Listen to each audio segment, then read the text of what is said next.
Good afternoon, everybody. We'll get started in just 1 minute.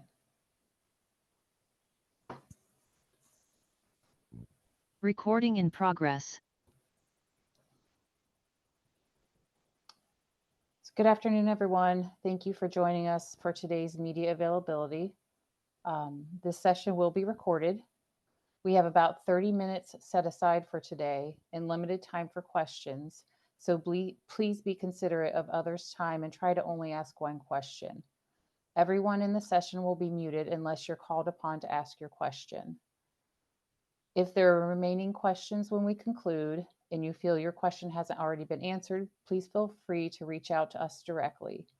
We will begin in just 1 minute. A little bit of the logistics. I will first turn it over to Director Chambers-Smith, who will provide remarks, and then we will open it up for questions. Please notify me in the chat if you have a question, and I will call on you in the order that I receive the questions. And with that said, Director, I will turn it over to you. Good afternoon. Coming here today to talk to you about a horrible tragedy that happened at the Department of Rehabilitation and Corrections on Christmas Day. Andrew Lansing, a longtime correction officer of Ross Correctional Institution, was brutally murdered by a person under supervision of DRC. I cannot tell you how horrible the impact of this has been on his family and on the department and all the people who work here. This is the ultimate sacrifice the staff member can give, is their life. And Officer Lansing was pure and good and solid. He trained new staff. He was professional. He always had a ready smile. There's no one that I've talked to that has a negative word to say about him. And he was always engaging. He was a father. He was a husband. And all he was trying to do was his job, and he did it very well. The Ross Correctional Institution is a high security prison. It's a difficult work. I would say that the work done in high security prisons in this department, in any institution really, is far more dangerous than what their law enforcement peers do on the street. We are working in places and having experiences that average people do not have. I know that the only thing anyone wants to do at the end of their workday is go home alive and safe back to their family. And unfortunately, Andy Lansing did not get to do that on Christmas Day. Inmate Cannon, who did this, is just pure evil.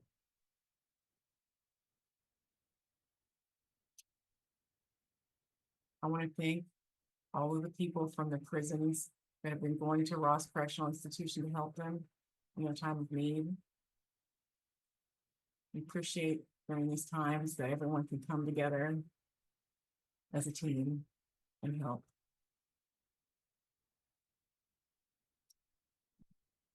I'd like to answer any questions you have to the best of my ability. Thank you, Director. Your first question is from Carla Rogner at WBNS. So my question is, the threat that was made that the union reported, was it directly towards Andy Lansing, and how was it made? So Andy Lansing did write a conduct report, which is a notice of bad behavior on inmate Cannon in April.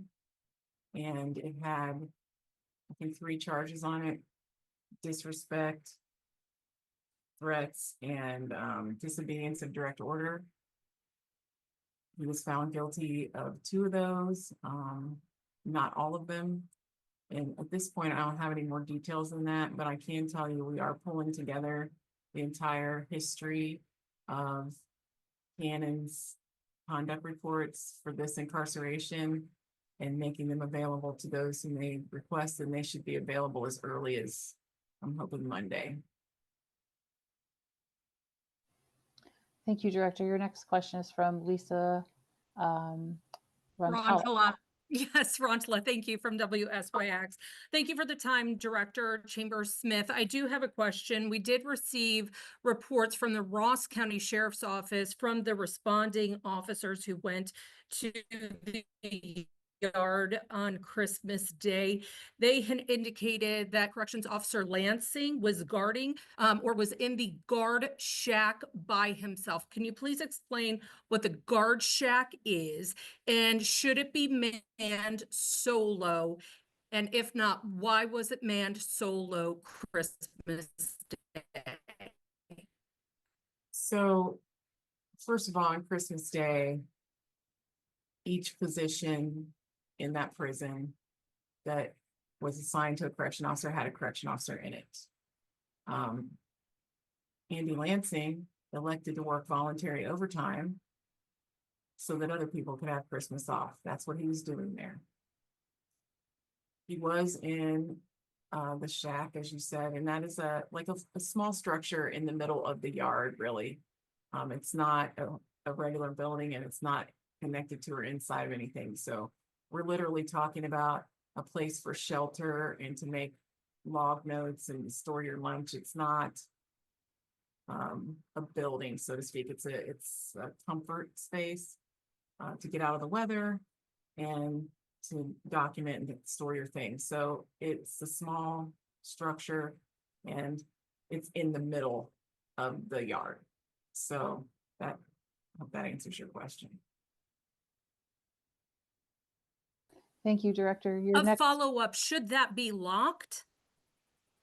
It's not a control center. It's a place where an officer could go in out of the rain, could eat their lunch, could document in their log. It's not a locked structure that's supposed to be locked.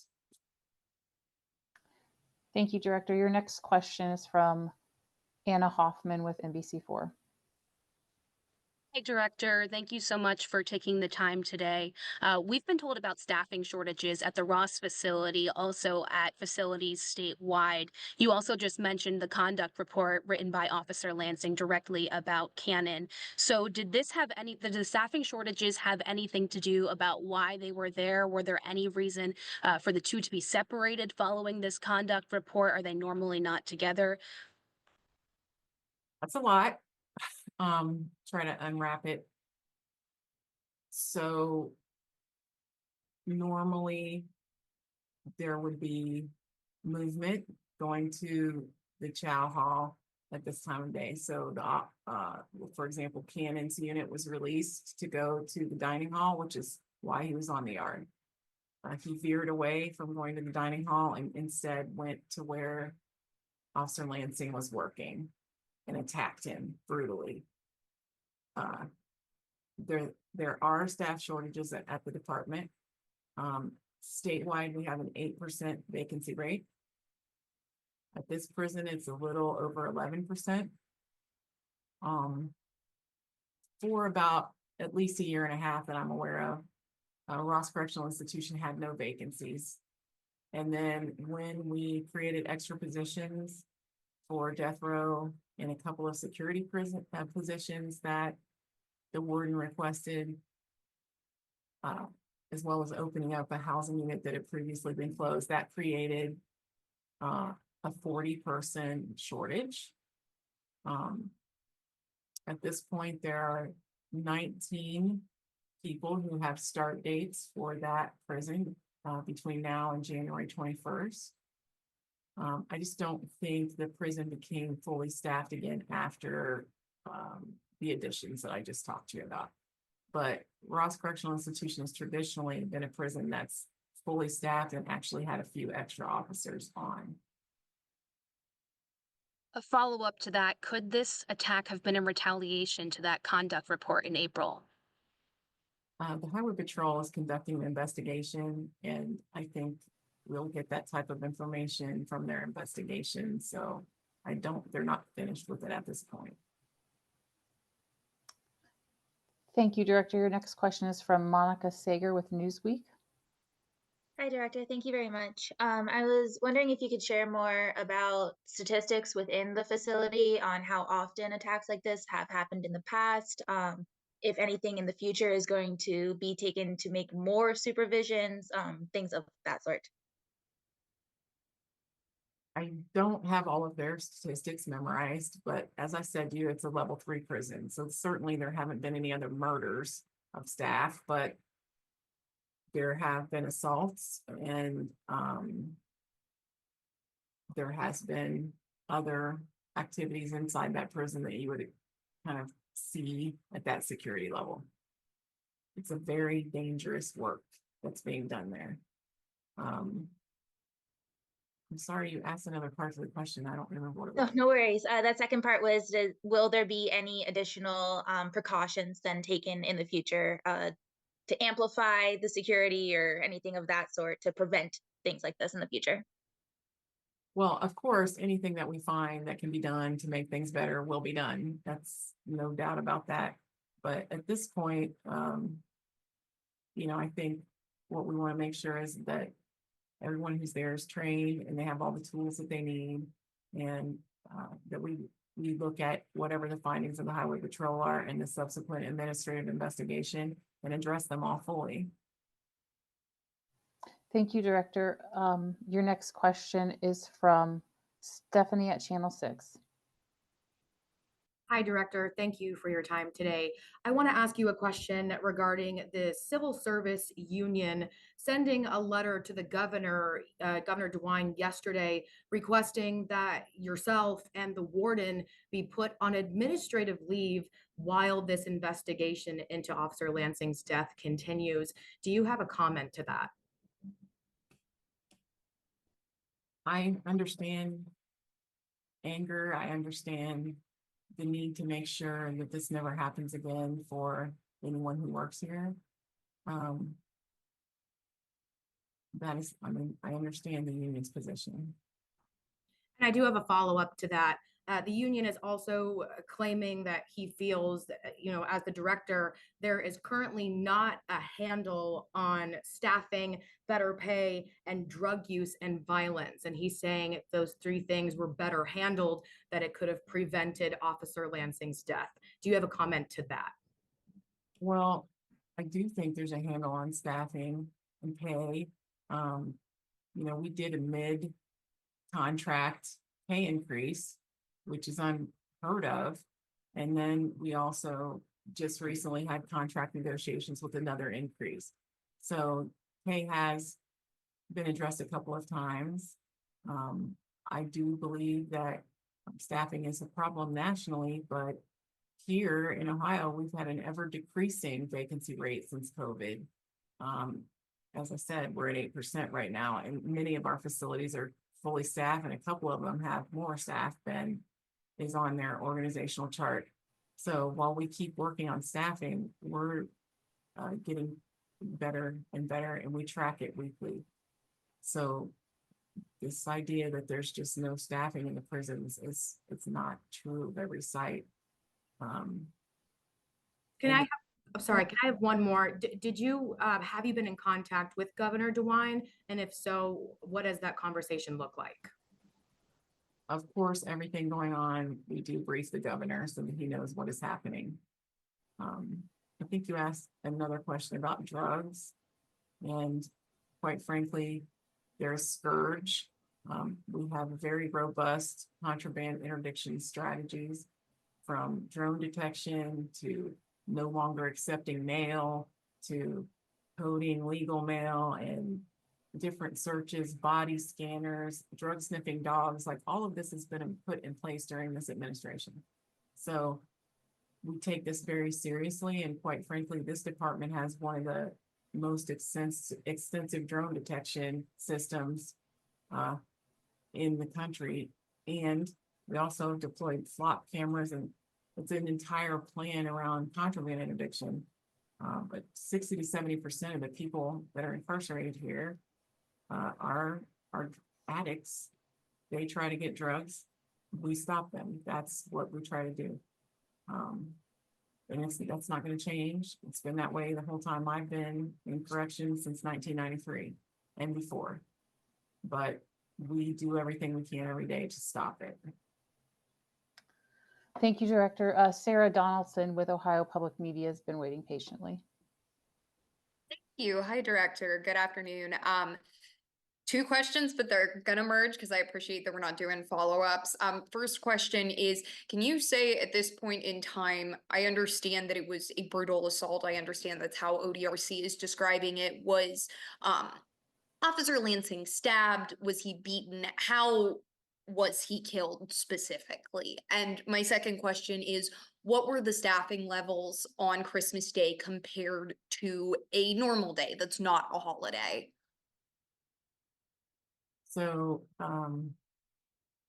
it was my understanding there were not weapons used. I don't have further information than that. The coroner's report is not out yet, nor the investigation from the Highway Patrol, but it is my understanding no weapons were used. Regarding staffing, every post that was supposed to be filled that day was filled.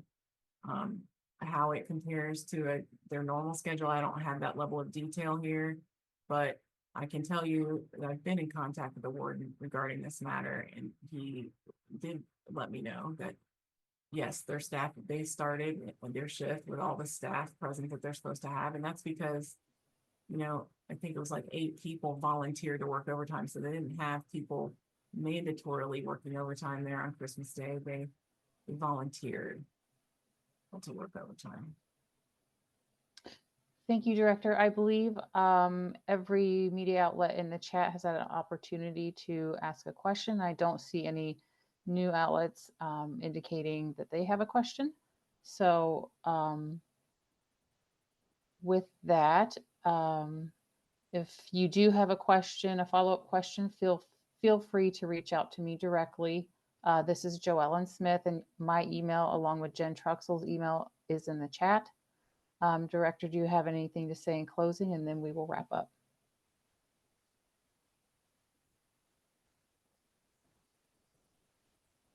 I want to say that my heart goes out to the Lansing family. They're in my prayers.